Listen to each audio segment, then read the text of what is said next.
आज हमारा टॉपिक है एफआईआर। तो एफआईआर कैसे होगी, कैसे करवानी है। प्रीवियस लेक्चर में हमने देखा था क्या ऑफेंस, तो ऑफेंस की हमने डेफिनेशन देखी थी। ऑफेंस क्या होता है, हमने कहा था एक्ट, एक्शंस आर ओमिशन, जो आपकी ओमिट करते हैं उसको अगर किसी लॉ ने पनिशेबल कहा है तो वो ऑफेंस है। फिर हमने उसकी काइंड्स पढ़ी थी। कौन सी काइंड्स पढ़ी थी? कॉग्निजेबल और नॉन कॉग्निजेबल। इसके लिए भी मैंने आपको डिटेल में बता दिया था पिछले लेक्चर में। नॉन कॉग्निजेबल, अब नॉन कॉग्निजेबल और कॉग्निजेबल जब ऑफेंस हो जाते हैं उसके बाद आपको पता चलता है मैंने पढ़ना कैसे है। मैंने कहा था कि लॉ इटसेल्फ बताता है मैंने कैसे पढ़ना है। तो ऑफेंस होने के बाद एक कॉमन आदमी जब भी ऑफेंस होता है तो वो किसी पीपीसी में से या किसी सब्सटेंटिव लॉ में से होगा। तो आगे प्रोसीजर कैसे चलना है, आपने हरकत में कानून को मोशन में लाना है तो उसके लिए क्या तरीकेकार है। सबसे पहले एक आदमी को पता है, आज तकरीबन मेजॉरिटी को ये पता है कि कानून जब भी कोई ऑफेंस होगा तो उस वक्त आपको क्या करवाना है, भाग के जाके एफआईआर करवा दो। अब एफआईआर क्या होती है? First information report. First information report क्या होती है? ये फर्स्ट इंफॉर्मेशन रिपोर्ट आपके सीआरपीसी में जो 154 है उसके अंदर नहीं लिखा हुआ कि फर्स्ट इंफॉर्मेशन, वहां पे लिखा हुआ है क्या? Information in cognizable offences. तो मीनिंग क्या है, जब कॉग्निजेबल ऑफेंस होगा 154 में आना है। हमारे यहाँ गलत उलाम में पता है कि फर्स्ट इंफॉर्मेशन रिपोर्ट क्या होती है। मेरा एक इंटरव्यू था, उस इंटरव्यू में एग्जामिनर ने मेरे से पूछा कि एफआईआर क्या होती है। मैंने कहा सर एफआईआर कॉग्निजेबल ऑफेंस में 154 में होती है और नॉन कॉग्निजेबल में 155 में। तो वो परेशान हो गया, वो कहता सर हमने आज तक 154। मैंने कहा जनाबे आला फर्स्ट इंफॉर्मेशन रिपोर्ट क्या होती है? जो आपके पास इंफॉर्मेशन है उसकी रिपोर्ट करवा दी जाए। तो उस इंफॉर्मेशन की रिपोर्ट करवाना ये आपको नहीं पता कॉग्निजेबल है या नॉन कॉग्निजेबल है। आपको सिर्फ इतना पता है कि वो कोई क्या हो गया, आपके साथ ऑफेंस हो गया। ये आगे पता चलेगा जाकर कहां पे, आपका जिस वक्त ऑफिसर इंचार्ज और पुलिस स्टेशन के पास जाएंगे एफआईआर के बारे में, वो आप एफआईआर वहां पे जाके रजिस्टर्ड लॉन्च करवाएंगे, आप अपना मुद्दा बयान करेंगे। वो देखेगा कि उसके पास रजिस्टर्स होंगे। आप सबको पता होना चाहिए पुलिस स्टेशन के अंदर 24 से 25 रजिस्टर होते हैं, 25वां ब्लैंक होता है, 24 रजिस्टर होते हैं। इसको पॉज करना। अच्छा, हम देख रहे थे कि पुलिस स्टेशन में कितने होते हैं? 24 से 25 रजिस्टर्स होते हैं। ये कैसे पता, मुझे कैसे पता है, सारों को कैसे पता? ये आपको चैप्टर 22 रूल 45 ये बताएगा किसका? पुलिस रूल्स का, कि इसके अंदर पुलिस स्टेशन के अंदर कितने रजिस्टर्स होते हैं जो पुलिस मेंटेन करती है।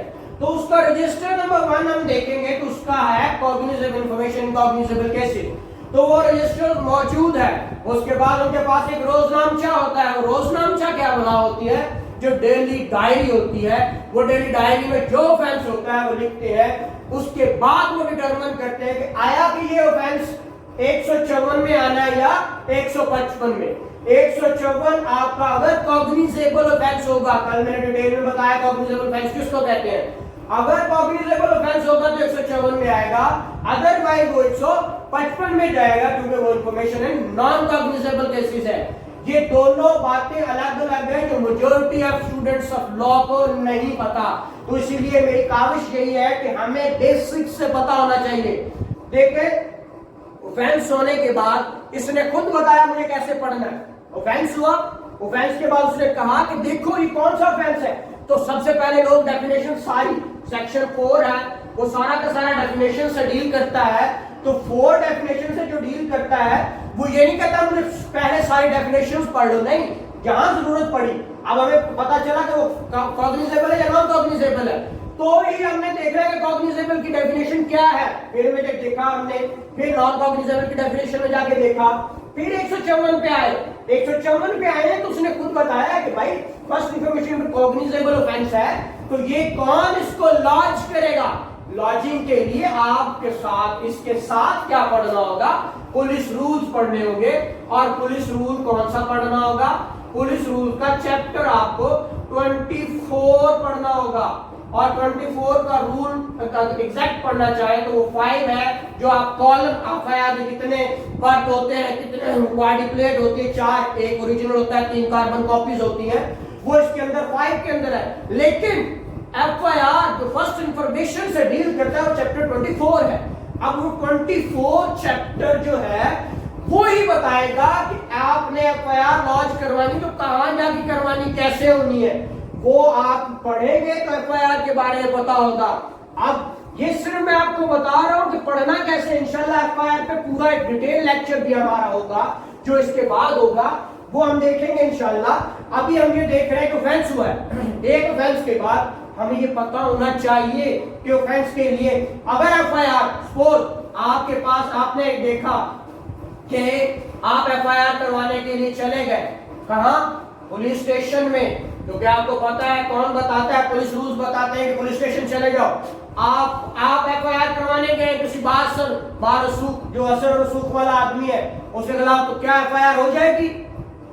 सवाल ही नहीं पैदा होता। हमारा सिस्टम ऐसा है ना। फिर आपके पास सवाल आता है what is FIR and what are alternative remedies, what are alternative remedies. अब अल्टरनेटिव क्या है इसकी?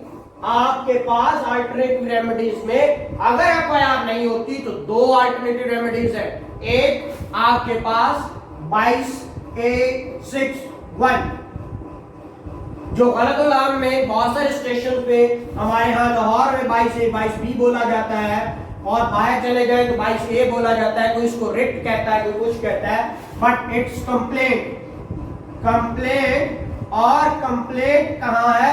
ये कंप्लेंट इस्तगासा, ये इस्तगासा जो है ये मैजिस्ट्रेट के पास नहीं है। मैजिस्ट्रेट के पास जो इस्तगासा होना है वो अदर अल्टरनेटिव रेमेडी है। वो कौन सी है? आपके पास कंप्लेंट है, जिसको गलत नाम में हम सारे प्राइवेट कंप्लेंट बोलते हैं, और वो है 200 से 205 सेक्शन आपका। वो मैजिस्ट्रेट के पास है। वो प्राइवेट है या नहीं है उसके ऊपर भी इंशाल्लाह पूरा लेक्चर हम देंगे, पूरा लेक्चर होगा। लेकिन अभी हम सिर्फ ये देख रहे हैं कि कानून को हरकत में कैसे लाना है। अगर ऑफेंस हो गया तो कानून को हरकत में किस तरह लाना है। हमने देखा एफआईआर नहीं होती, आप आ जाते कंप्लेंट, इस्तगासा, ये है एक्स ऑफिशियो जस्टिस पीस। कौन? Ex officio justice peace. अब एक्स ऑफिशियो जस्टिस पीस और जस्टिस पीस में फर्क है, याद रखिएगा। एक्स ऑफिशियो जस्टिस पीस अलग बनता है और जस्टिस पीस अलग बनता है। इस पे भी इंशाल्लाह पूरा लेक्चर होगा। लेकिन ये इस बात को डिफरेंशिएट कर ले as a student of law कि हमारे यहाँ ये 2 बंदे ही अलग है। जस्टिस पीस एक अलग बंदा है और एक्स ऑफिशियो जस्टिस पीस अलग है। तो आजकल हम ज्यादातर जो हमारी जब पिटीशंस हमने, तो कि दोनों बंदे ही अलग है, एक्स ऑफिशियो जस्टिस पीस और जस्टिस पीस। इन दोनों में आपके लिए, आप इंशाल्लाह इस पे पूरा लेक्चर भी होगा, 1 बाय 1 हर टॉपिक पे एक लेक्चर इंशाल्लाह आप नेक्स्ट वीडियोस में देखेंगे। जस्टिस पीस अपॉइंट होता है सेक्शन 22 के तहत और एक्स ऑफिशियो सेक्शन 25 के तहत। इसका डिफरेंशिएट हम कर लेंगे इंशाल्लाह नेक्स्ट लेक्चर में। अब इसकी, अब ये तो है 22A61। 22A61 क्या है? एक्स ऑफिशियो जस्टिस पीस के पास पार है किस चीज की?